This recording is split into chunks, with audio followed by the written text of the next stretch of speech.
throughout the presentation this evening, or alternatively, we will be having a questions and answer session at the end of the presentation this evening. But for now, I'd like to welcome Micheál Callaghan along this evening. Micheál is currently the National Coordinator of the Community Wetlands Forum. He initially studied law in Trinity College Dublin and subsequently undertook a Master's in Environmental Law and Sustainable Development in Queen's University Belfast. Here he built a strong understanding of environmental legislation, regulation and issues of sustainability. He then moved to UCD and undertook his PhD looking at the efficacy of European nature laws funded by the European Research Council. Since 2022, Micheál has worked with the Community Wetlands Forum, which provides a unique platform for community-led wetland conservation in Ireland, based on community development principles and as a member-led organisation of over 40 community groups.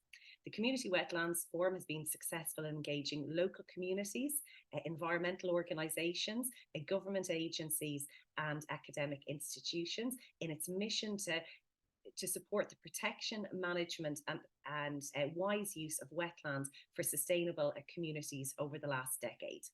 The Community Wetlands Forum is supported by the Irish Rural Link, under whose umbrella the forum was founded. There are many challenges facing wetlands and the communities involved with peatland issues. Micheál is central to these discussions and provides leadership and direction to the Wetlands Forum. The Irish Uplands Forum are delighted to have Micheál with us tonight to speak on the lessons in partnership building from the lowlands and for those of us working in the uplands. So you're very welcome along here this evening, Micheál, and thank you for accepting our invitation to speak this evening. But I'm going to hand the slides over to you. Thank you. Great. Thanks a million, Nuala. Now just give me 1 second while I upload or I share the screen here. Okay, yeah, great. Well, listen, hopefully you can all see that and you can all hear me. But I just want to say thanks very much to the Irish Uplands Forum for the invitation this evening. Delighted to speak and share what I can and hopefully answer any questions then that you might have later on. So Nuala, I think, gave a very good introduction there. So I've been the development officer with the Community Wetlands Forum since 2022, so since last summer, and I work alongside my colleague Aoife Kirk, who works on the Connecting Communities with Peatlands project, which is a Just Transition funded project providing capacity building and support to peatland community groups in the Midlands, whereas my role is a national role, and it's the first. When I started my role, I was employed as the first full-time development officer that the Community Wetlands Forum has had. Previously, for a number of years, we've had funding for a part-time development officer, so that's I suppose a vote of confidence in the Community Wetlands Forum. So this evening, I'll give a little bit of an overview, I suppose, of our the little bit of the background of the Community Wetlands Forum, some of the activities that I suppose myself and Aoife, lead on for our membership, and give you a flavour as well of some of the member groups, and hopefully then that will lead into a discussion then. So hopefully this will be of interest to you. So the Community Wetlands Forum, so the main aim is to provide a representative platform for community-led wetland conservation groups based on the principles of community development.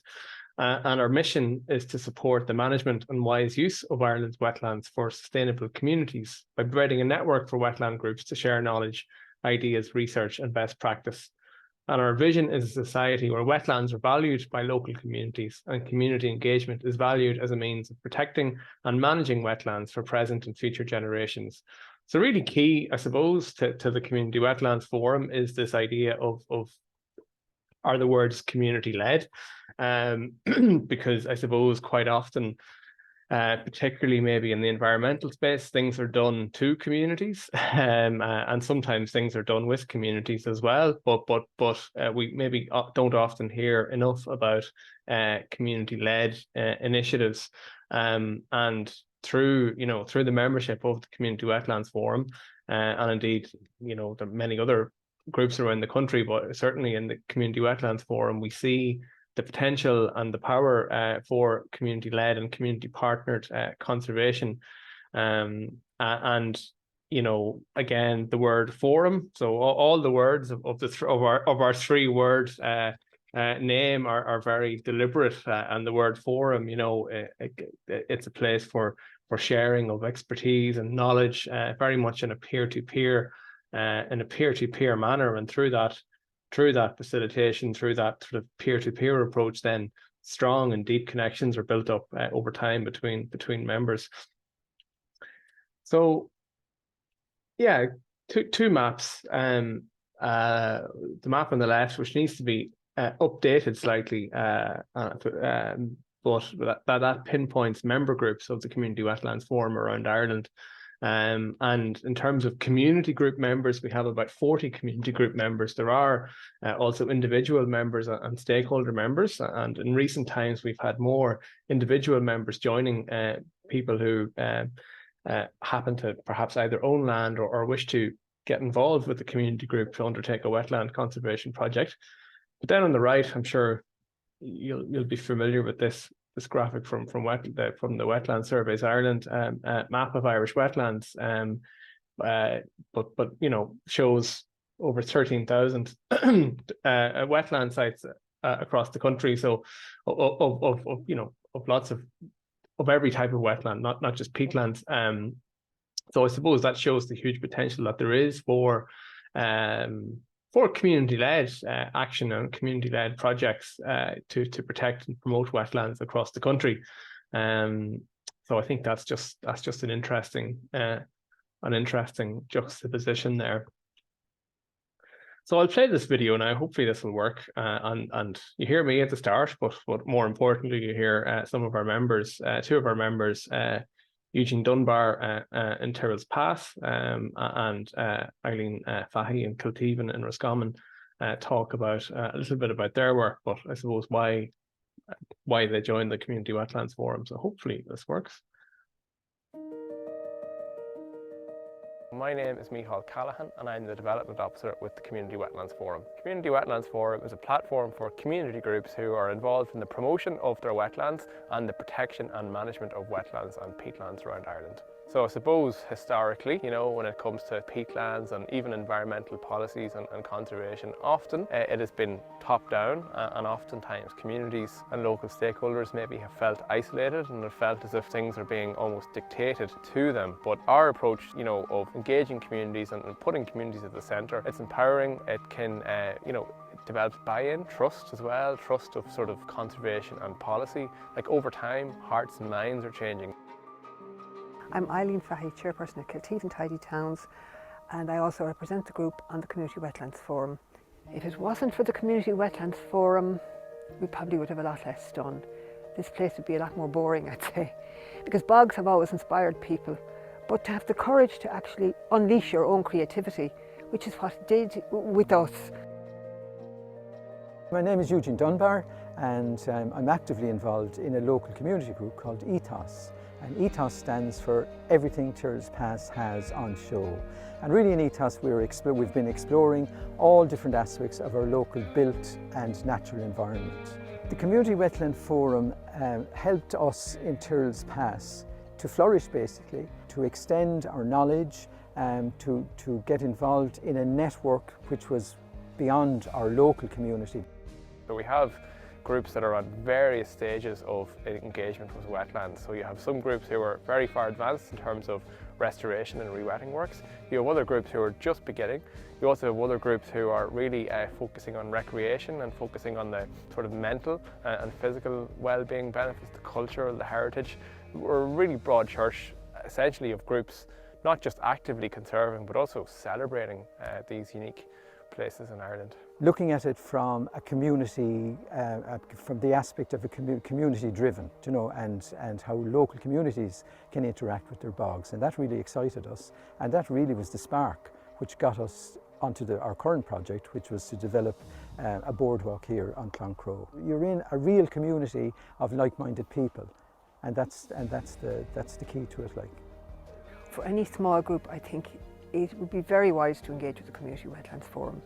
As I said, it's the place where we got support, confidence, drive, information, resources, support, people, human beings to talk to who understand all of this and who've been there before, many of them over a long time.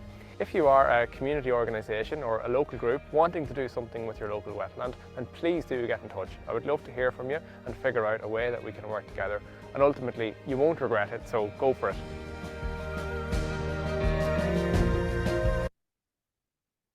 Alright, so hopefully that gave you a little bit of a flavour of our membership, and I suppose some of the reasons they're involved in the CWF. But I'll return to those projects in Kilteven and Tyrrell's Pass a little bit later. But those are two fantastic examples of, I suppose, community ambassadors, both Eugene and Eileen, but also community-led projects as well. So I suppose in some senses I might be slightly preaching to the converted here a little bit, but you know, there are many benefits of community involvement in protection and management of wetlands, and also the promotion of wetlands as well that we saw in the video there. So I suppose the first thing is you know, the peer-to-peer approach, of learning, but also the peer-to-peer approach of communicating the importance and the many benefits of wetlands.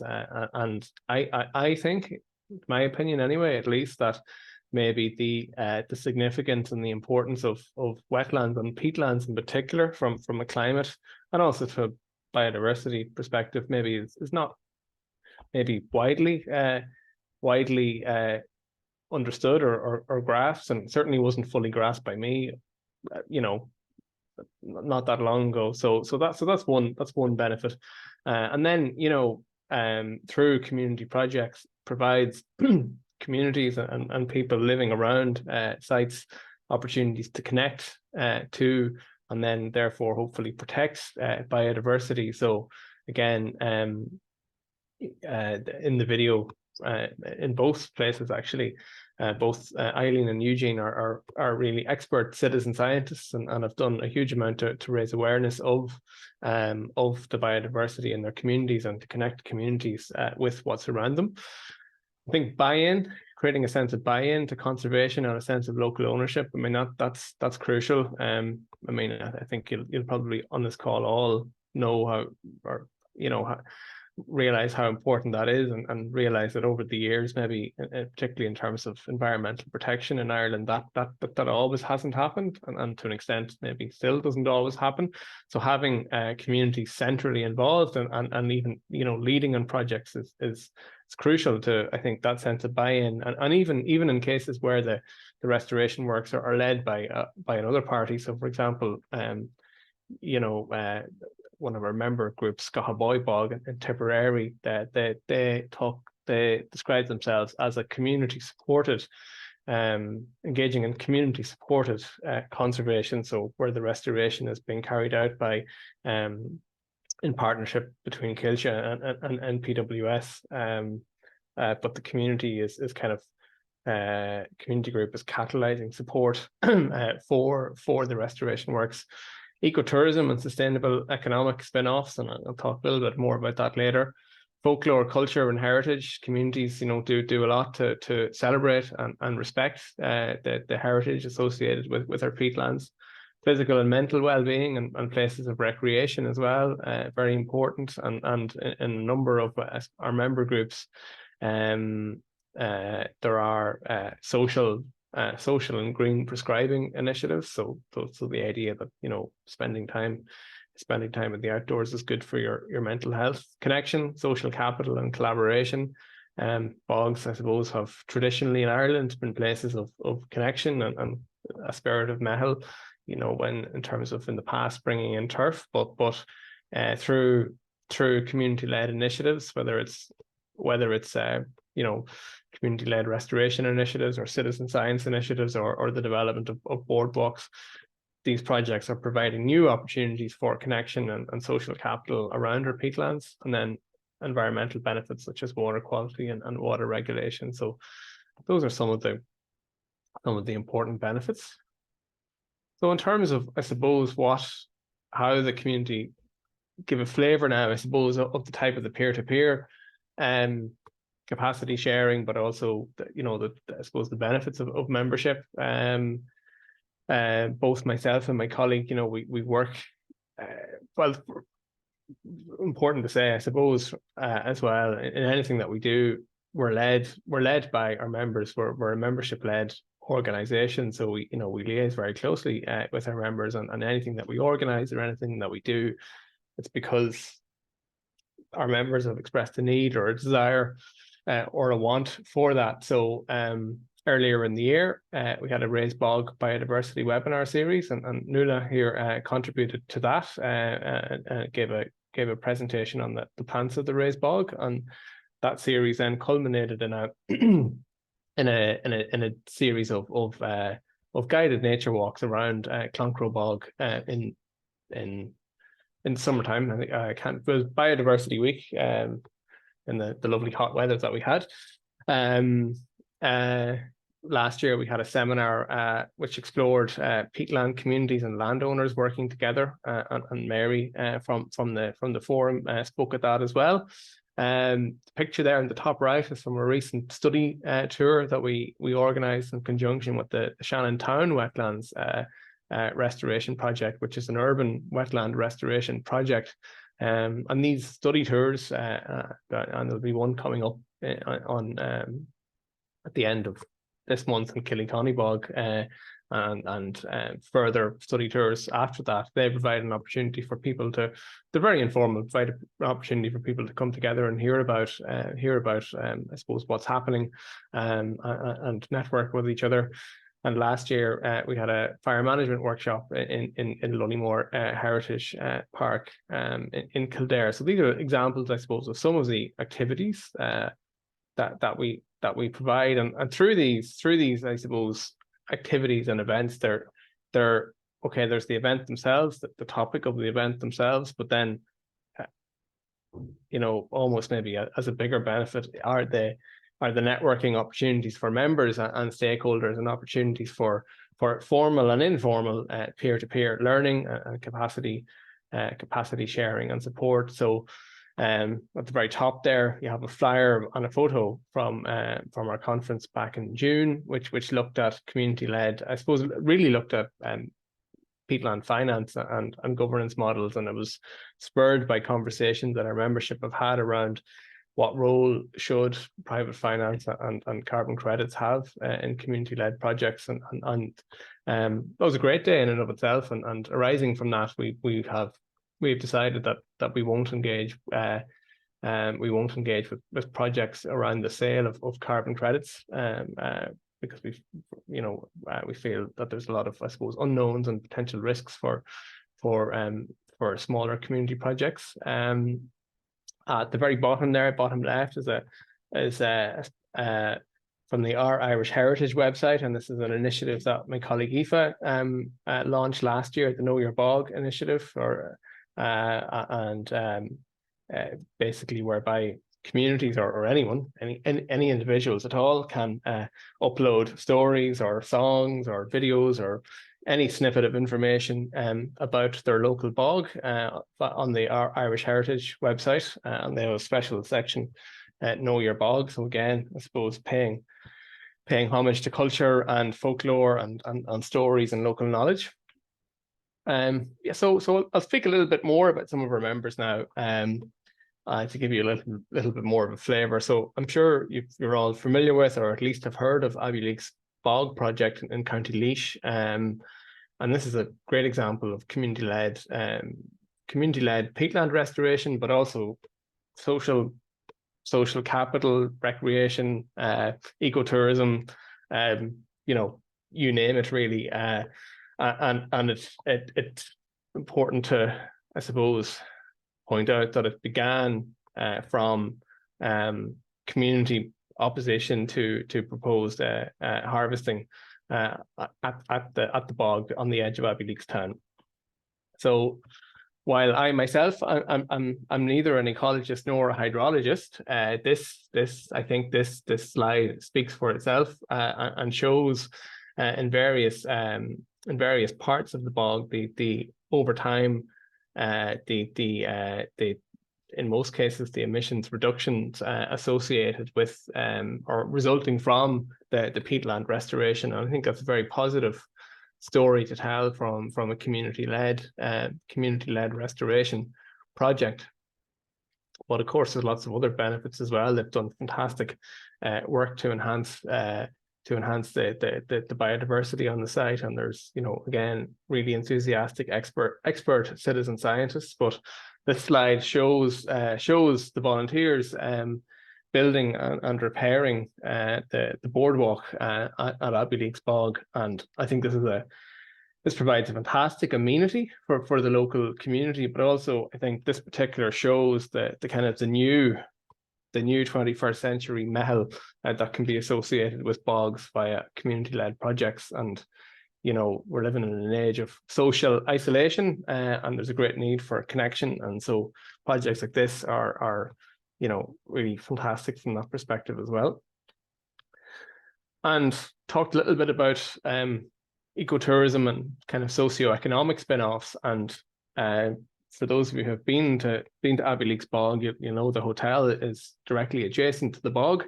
And this is from Polly's, I think it's now called, the coffee dock outside the hotel. And this began, as far as I'm aware, it began during COVID, when the hotel was closed, and when, you know, like a lot of outdoor places around the country, a lot of people were flocking to Abbeyleix bog for a walk and for some respite within their 5K. And it was an opportunity for the hotel, which couldn't open, to, you know, like a lot of places, they went down the route of a coffee dock. But I suppose that the coffee dock is still doing very well, and you know, directly as a result of this very successful project at Abbeyleix bog, there's been a spin-off for the hotel in terms of, you know, conferences and events that are held in Abbeyleix. So it's just I suppose, an example of socio-economic benefits as well. Shanachile bog in County Clare was an EIP project, EIP raised bog restoration project, and a collaboration between Barry O'Loughlin and a local landowner, Catherine Nikira. Barry's now the biodiversity officer in County Clare, but this was a really fantastic project. Yeah, I mean, raised bog restoration project, and I know it has inspired other people within the Community Wetlands Forum as well. Clontroe bog, so you saw Eugene speaking earlier, and that's like if you may well have visited there, it's done fantastic work and in lots of ways over the years. But I think the pinnacle for the community group is the new boardwalk and village trail, which connects the village and the bog and the nearby forest. And it's a fantastic amenity and a community-led project as well, and such positivity and energy in the community there. And then you saw Eileen as well from Kilteven, from Clune Large Bog and Roscommon, and Eileen and the local Tally Towns group have really been key here, and they've done lots in terms of citizen science and promoting the importance of the bog from a biodiversity and a climate point of view, but also led on I suppose the creation of looped walks via old bog roads and minor roads in and around the bog, and worked with local schools and children. They've developed fantastic, lots of really beautiful, colourful, interpretive signs, and Eileen herself Many of our own photos are of dragonflies are on display at the site in terms of interpretive signage. So another fantastic example, I suppose, of how, you know, our relationship with peatlands is changing, and how communities can play a fantastic role. And again, you know, more just to, I suppose, give a shout out to more of our member groups, Scahaboy Bog in Tipperary, which I said is community supported conservation, Shannontown Wetlands, urban wetland in Shannontown, Killyconny Bog in County Cavan, and then Carberry Bog in County Kildare. And that's an interesting example because that is a bog which is owned by the local community, and it's been managed for turf cutting over the years. But in recent times, the committee is exploring, I suppose, alternative and sustainable pathways for the bog and for the community in the future. So that's a really, I think, a positive discussion taking place within the community at present. So. And then look, relationships and partnerships with other organizations, and here are just some, you know, are really key. And I mean, National Parks and Wildlife Service, I would say we have a symbiotic relationship with them. They're also a key, they fund my role, the development officer role, and they provide the funding for the Peatlands Community Engagement Scheme. Connecting Communities with Peatlands project, which Aoife works for, is a collaboration with Irish Rural Link and also funded via the Just Transition funding. Waterlands and Farm Peat projects as well, which Waterlands major research project in UCD, and Farm Peat, fantastic project in the Midlands, working with farmers around raised bogs. Law Pro officers, community officers in various parts of the country have been really fantastic contacts. And then recently, you know, obviously traditionally I've had heritage officers and local authorities, but recently the appointment of biodiversity and climate action officers was a great opportunity. Irish Peatlands Conservation Council, and since I started my role, collaborated with NUDA on a number of events, and then ecologists, independent wetland ecologists as well. So these are some of the people and organizations that we work with in different ways. So hopefully I may have spoken for longer than, well, maybe not longer than I intended, but that hopefully gives you a flavour. And my contact details are there, micheál@irishurallink.ie, and you'll see the video and other information on our website, communitywetlandsforum.ie. So yeah, thanks for listening. Thanks, Micheál. That was absolutely brilliant. A great introduction for the Irish Uplands Forum, and indeed all the participants here this evening. I know what I'm going to do straight away is just check the chat and open the floor to the participants if anyone has any questions for Micheál. No, I suppose I'll start then. I have just a question in terms of you're looking at a lot of your community groups are in the kind of the lowland areas. Would you see any differences or challenges, or, you know, for setting up these community groups in the upland areas? Is there any advice you'd give to communities in the uplands to get involved, or how they might, you know, become involved with the Community Wetlands Forum and working with the Irish Uplands Forum as well? Yeah, that's I mean, good question. Yeah, I mean, traditionally our membership has been you know, particularly in the Midlands, in and around raised bogs. Now we do hope sort of in the time ahead that we will, you know, we will work more closely with communities and community groups and organizations in the west of Ireland and in, you know, upland areas around blanket bogs, but also, I suppose, so the Community Wetlands Forum, we're a forum for all wetland types and community initiatives focused on any wetland types. And I suppose, yeah, I mean, in terms of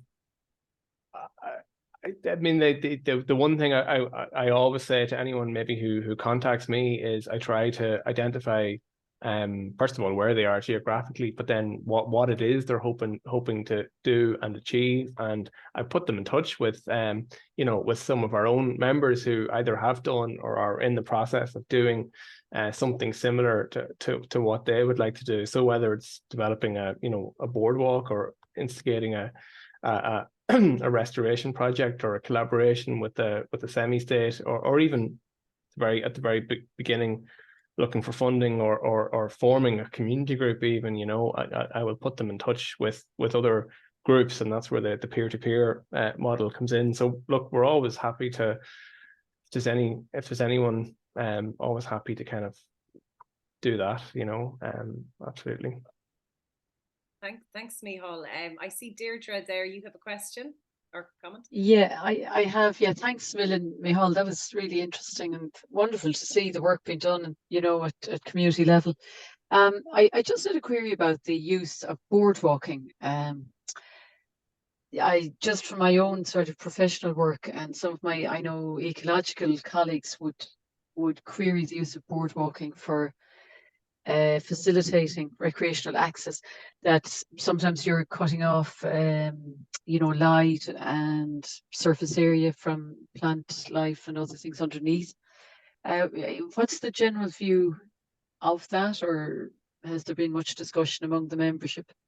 Yeah, that's I mean, I'll give you I suppose my thoughts on it anyway. I mean, I suppose the question would come up, and I've definitely heard I suppose concerns in that regard before, but I mean, we would always advise anyone and our members and groups who have done this before, have always worked with ecologists and liaise closely with, especially if they're in or near protected areas, liaise closely with the NPWS and with other parties in the local authority, for example. So to try to make sure anything is done as sensitively as possibly. I suppose anywhere you have, I mean, probably anywhere you have human engagement or human recreation, I suppose there's always a potential risk or a potential threat to the natural environment. So I guess it's about trying to find that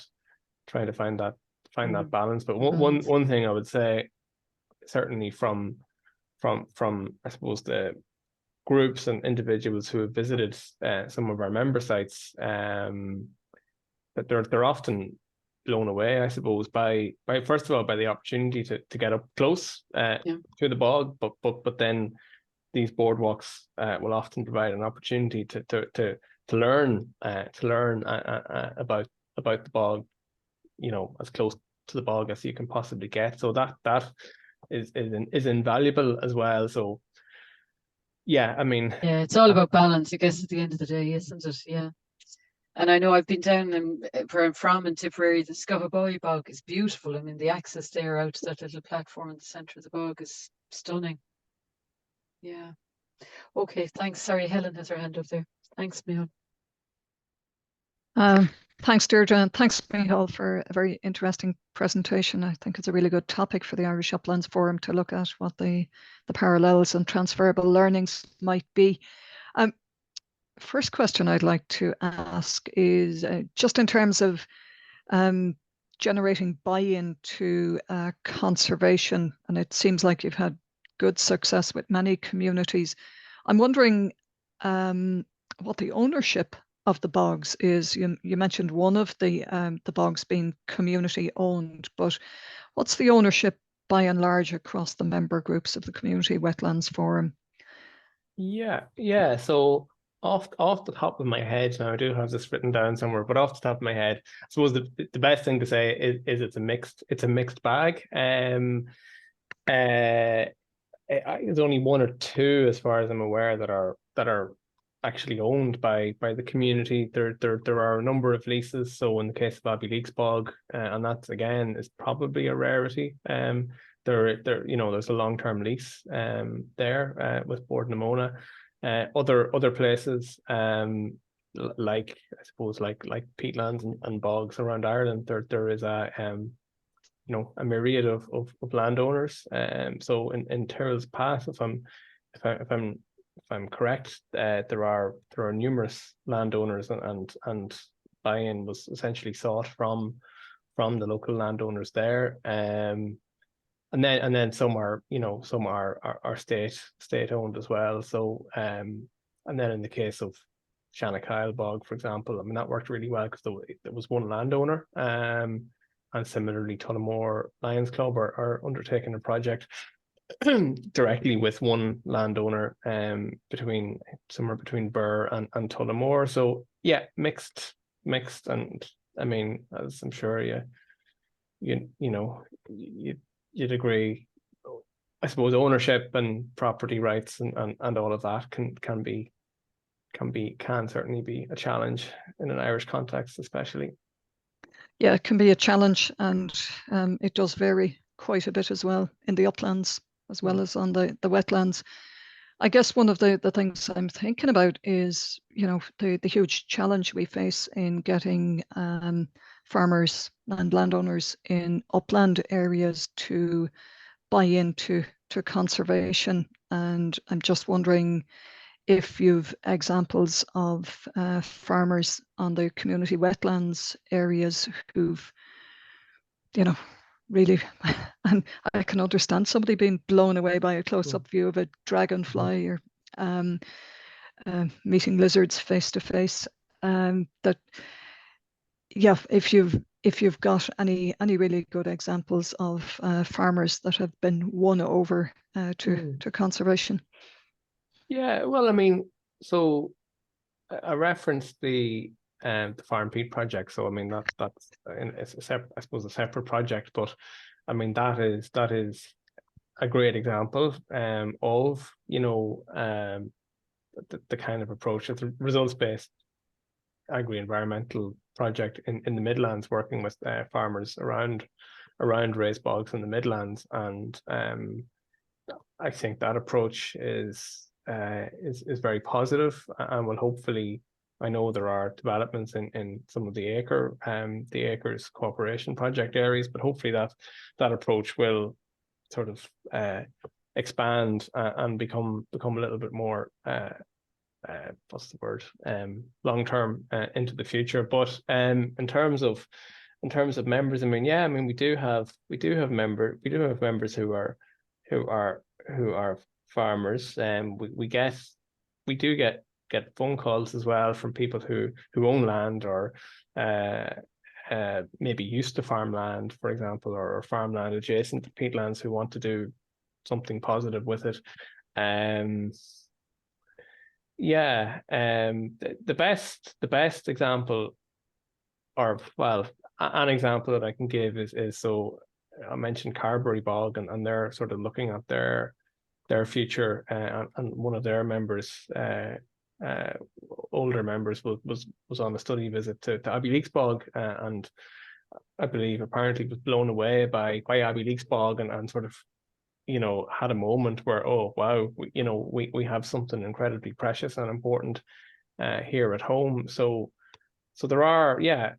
I'm probably not able to give you maybe more concrete examples, but there are. We have supported the establishment of the Monaghan Wetlands Forum, and they're now, I suppose, you know, kind of standing up, or are now a standalone county-based wetlands forum. And obviously in County Monaghan you have lots of different types of wetlands, but there's a couple of great projects up there. The Dromore River Catchment, I think it's the Dromore River Catchment Trust, and the River Blackwater Catchment Trust, and they've done a lot of source protection work with farmers and landowners along rivers and streams in County Monaghan, and their approach, I mean, I have to say, is it's been a lot of hard work, but their approach is a story worth telling. So hopefully, yeah. Thank you. That's great. I know in Gurley Bog as well, just to follow on from that, like the bog there's a loop walk around it, and we've done some re-wetting through the National Parks and Wildlife Service on the site as well. So because the land is farmed around Gurley, we have a kind of a stakeholder engagement group where the landowners who'd farm it, who'd come together with the MPWS and Quilcha and IPCC and other groups in the area to come together and just discuss, what's happening. So that everyone has an opportunity to bring up any challenges that they might have from, say, someone might be talking about the loop walk around the bog and, it needs to be cut back. And, someone else might bring up the traffic coming into the site and that. But landowners are very much a part of that. And, where we can work together is, a simple thing is, graveling just the entrance to the site so that, the farmers can still get their livestock in and out. It has something that's worked well there. And I think on the Abbey Leaks Bog project as well, there's an advisory group there, and local landowners around the bog are also invited to that advisory group. So when kind of decisions are being made, the landowners kind of adjoining the bog are aware of that. So I think in kind of a good kind of setup of a community, examples, there's lots of those kind of smaller ones, but I wouldn't be familiar of any kind of where kind of landowners. I think when we look at the uplands, you have a lot more kind of, when we look at commonages and things like that over the uplands, you've got a lot more kind of stakeholders in there. But I think with establishing any kind of community group, I think around kind of our wetland areas, the landowner, I think, is a really important person within that and engagement. But we can see with examples like Cloncrow, I think Micheál mentioned, and like none of that bog is owned by the community, the ethos, everything Tara passes and show. It was the community going out and getting permission from the landowners of the actual bog. Could they build a boardwalk over it? And I think Eugene said, it took time and effort, but I think that's coming from the community as well in a way, because they're neighbours, they know one another, and they can have a chat about it. Yep. Yeah, I think that's true for a lot of trail developments. The best people to get a landowner's agreement to participating are people within the local community. It's been a success factor in some other places as well. And my sense as well from, I suppose, speaking to our members about successes, but also challenges as well, is that there's no one size fits all approach either. What works in one place might not necessarily work in another place, and it often does take time and building up trust, and as Nuala said, building up those relationships and going out and having conversations, but probably no one size fits all approach either. Yeah, no, that's definitely. Sorry, are you finished, Helen? Yes, sorry, I had just muted No, myself. I want to give someone else a chance. No, just following on from that, I was going to ask about, Jesus, just slipped my mind now. I've just forgotten. I was going to ask something about permissive access and how that's managed, when a community approaches, say, farmers, or it might be, the Turberry rights might be owned by a group of farmers. How does the community manage the permissive access? Is it just that, and can that permissive access be withdrawn at any point, or is there some legal agreement, or how does that work, Micheál? Yeah, again, I would say no one size fits all. I know in some places, some of our members have had difficulty and haven't. I mean, I've talked about successes there, but some members are having difficulty, I suppose, with getting buy-in and getting permission. So that's important to just say that as well. But I mean, certainly in Cloncrow Bog anyway, as Nuala mentioned, I believe there was a kind of a written permission sought from the landowners, but that, and certainly getting the permission from the landowners was key for the planning permission and maintaining that relationship. trying to think of other examples. Abbey is obviously there's a lease there with there's a long-term lease. In terms of other trails, I mean, the likes of Clune Large Bog, Kilteven, which I mentioned, like, those are old bog roads. So that's you know, relatively straightforward there in terms of working with the local authority and NPWS as well, because it's an SAC. Yeah. What about NPWS, you know, with all its or sorry, not NPWS, but the Bord na Móna, with all the, you know, I guess new rewilding, restoration of peatlands and so on. Do you find they're, you know, forthcoming in terms of working with communities, or do they resist it because of issues around insurance and retaining their estate and all those sorts of stuff, things, or how do you find that? That's a good question. I would say it's a mixed bag, I suppose, really. I mean, obviously, in the Abbey Leaks example, you know, I mean, that's going back a few years, I suppose, but that's been quite successful and positive. And I believe there's some Bord na Móna involvement in the Scahaboy Bog, but some of our members do have. It certainly seems to be more challenging now, in terms of I suppose access, and in terms of developing relationships there at community level. So yeah, I would say it's a mixed, definitely one for. I just got a sense we were doing some work on just transition, and I just got a sense that Bord na Móna may be wary of creating a precedent if they're too forthcoming with communities. Within every community in the Midlands will be looking for a slice of the bog, so they end up reducing their overall estate and, you know, their assets, I guess. So that's just a sense I got now. I wouldn't like to be quoted on that, but I think we're seeing at Corlin too, well, I suppose through the work on the National Outdoor Recreation Strategy, Bord na Móna are definitely becoming more aware of the recreation opportunities provided by the Bog Road network and the former rail lines. It's a really extensive network that offers huge scope to benefit local communities, and even to create amenities that are attractive nationally. And they have been working with Outdoor Recreation Northern Ireland to develop a recreation plan. I think they're likely to be brought in as members of Corlin as well. So I think it's, you know, from the point of view of recreation and communities that are interested in creating a trail or a recreation amenity in their area, I think it should get better in the period ahead.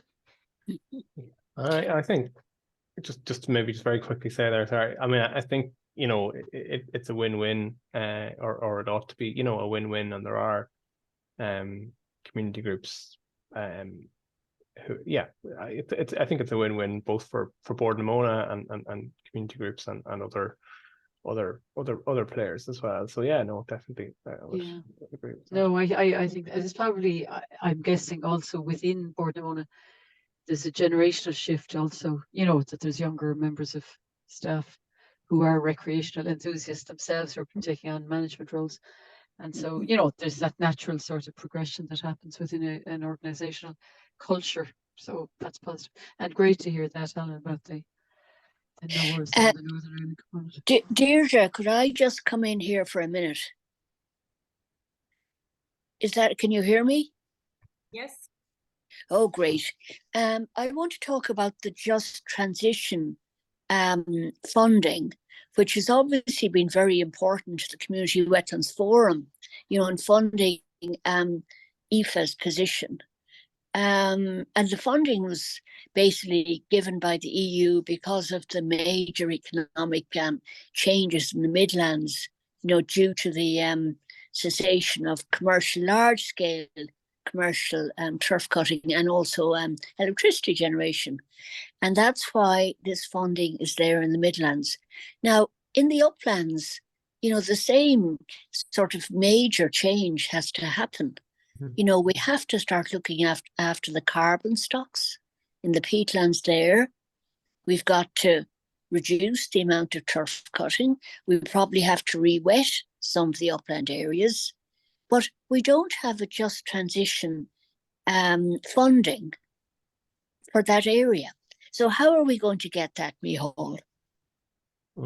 Yeah, I mean it's a really good point. I mean, I've often thought, you know, through obviously working closely with IFA, but our community groups who some of them have availed of just transition funding, and then others just seeing in the space generally, I suppose, some of the just transition funded projects.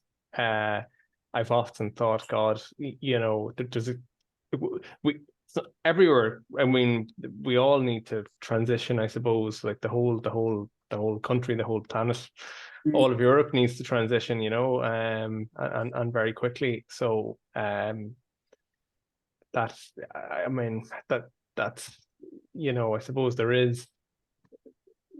it's about targeting the funding that is out there, and again working in partnership to do that. But yeah, I mean, that's a.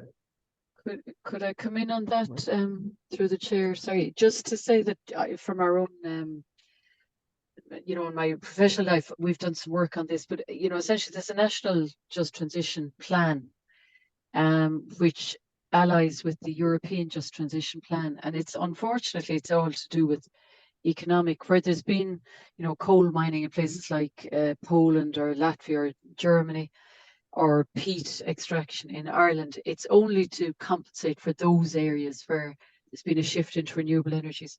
So the likes of the Irish Uplands, unfortunately, doesn't qualify. You know, even within, say, a county like Kildare, there may only be parts of that county, or in Tipperary, it's only the parts for Littleton Bog, you know, that extensive area of peat extraction, and North Tipperary up around Laura. So it's quite specific, and it's very much targeted at replacing jobs that were lost in the peat extraction and the power generation. So I don't think there's an easy way to access it, Mary. There would need to be a separate fund, you know, maybe, and there may well be follow-on funds through, I see, Fáilte Ireland. There is a separate tourism fund linked to the Just Transition National Plan to promote, you know, recreation and nature viewing, and, you know, the sort of programs that Micheál's been talking about there tonight.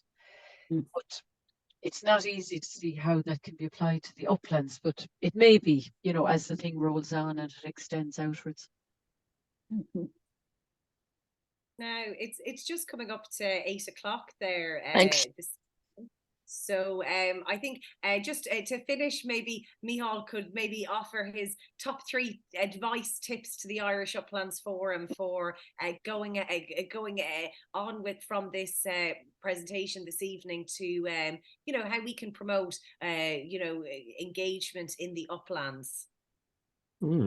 Yeah, well, I mean, first of all, just say thanks for having me. Really enjoyed